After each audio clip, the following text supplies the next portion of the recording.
Hi everybody, welcome to the show.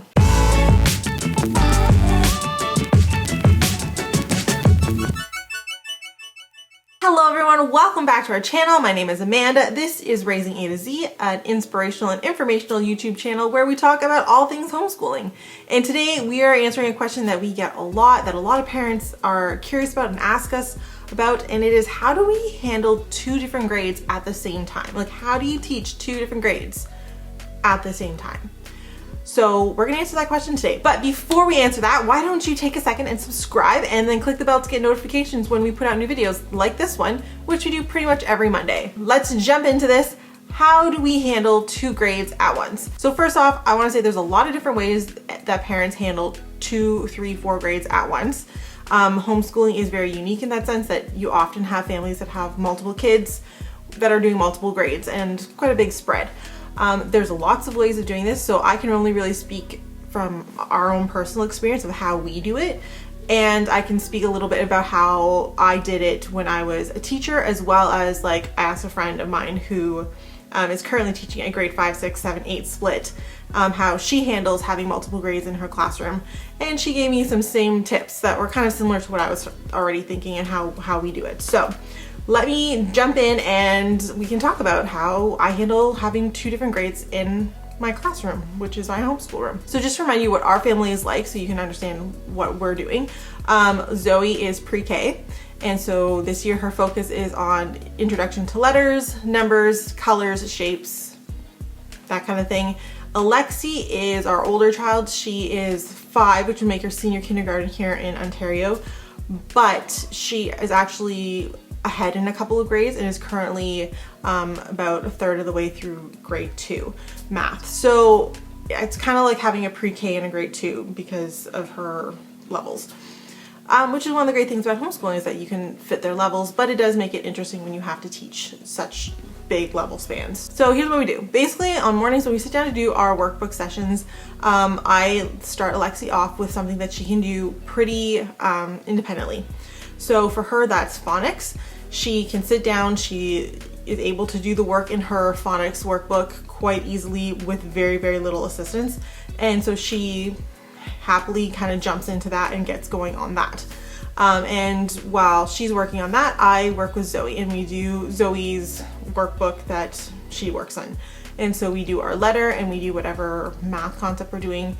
It ends up taking Zoe maybe 10 minutes, 15 minutes tops to do her workbook, and then she is done. She puts her workbook away, and Alexi is usually done her phonics by then, and then we jump into either finishing up her phonics or whatever question she has, and then we jump into math, which is a little bit more, she needs a little bit more help. Usually there's a lesson or we're learning something new. So that's pretty much what our morning session looks like. While Alexi is doing her math, Zoe is free to play. So she usually toddles around our activity room or homeschool room, whatever you want to call it, and she kind of plays with the toys, picks things up, draws a picture, does whatever. And as long as she's quiet, she's welcome to stay in the room. And sometimes she's not quiet, and I just ask her to either go play in her room or go find a place to play something, do something quietly. And she's gone. Alexi finishes her math in about 15 to 20 minutes. And then we move on. I call Zoe back. We pick a book from our unit study wall where we have all of our books for our theme of the month. And we read that together. And then that's pretty much all of our learning for the day, our seat learning for the day. One of the key things when you have different grades in the same room is trying to keep things short, so that you don't have time for other kids to become a distraction, or they don't have a lot of time to get bored or irritated, so that things are kind of moving quickly. So one of the things that we do when we do a workbook session is that I really focus on making sure that they're really short sessions. So like I said, Zoe, my goal is for her to be done her letter and her whatever math concept it is, to be done her stuff in less than 15 minutes. That gives Alexi time to work on her stuff and something that's pretty independent, but it's also not overwhelming if she gets stuck, that I can easily help her later on, and she's not just sitting there bored for a super long time. And then when Alexi's doing her math, again, we keep it to 15-20 minutes tops, and Zoe gets to play, but it's also not long enough that Zoe really is what am I doing? gets bored or irritated or can get into something too messy. And so it's just enough length of time that they don't get irritated, they can't start bugging each other. And then we move on to something else, and then we move on to like the next activity in our day. So that's one thing. I think starting something independent, then moving on to like making sure your work blocks are very short or like age appropriately short is really important. Anything else that we do in our homeschooling, whether it's science or social studies or phys ed or health or anything, like anything else we do outside of like language and math, we do as a unit study. And because we're doing it as a unit study, I just do the same topic across the board.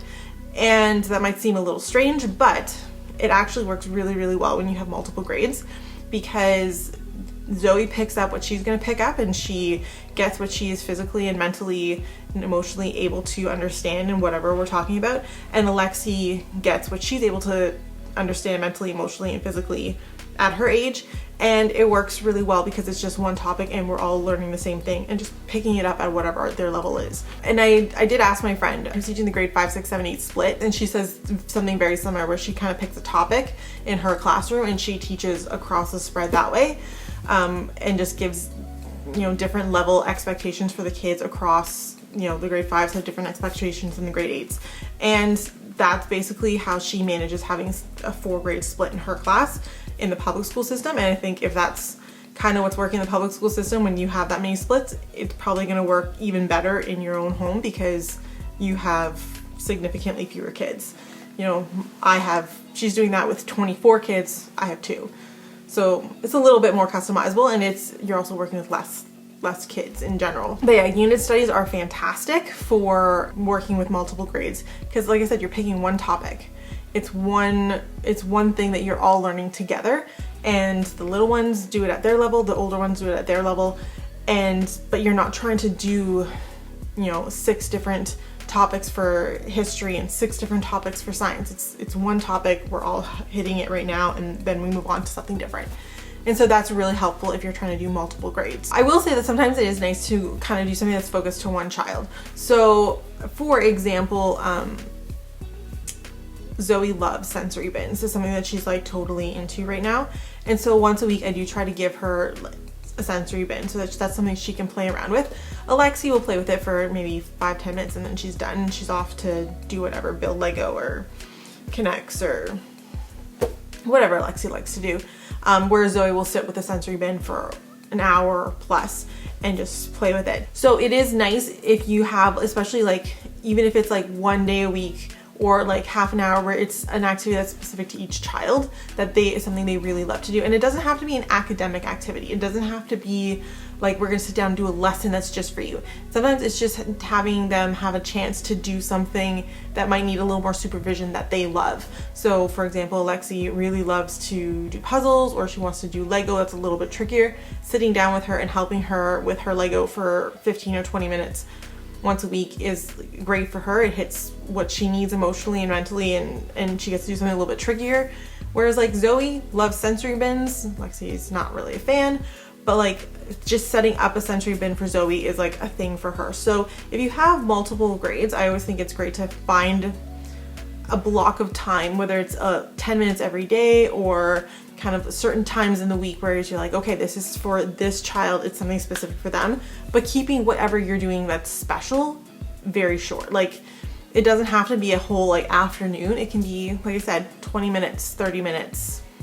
And it really helps hit those emotional needs too that kids have. And it doesn't really have to be super academic and like learny, if that makes sense. And then the last thing that we do is we do a lot of reading together. Like I said, we do our poetry tea times once a week. That's always a highlight of our week. We do all the reading from our unit wall where I put a whole bunch of different books that are on topic for whatever our theme of the month is.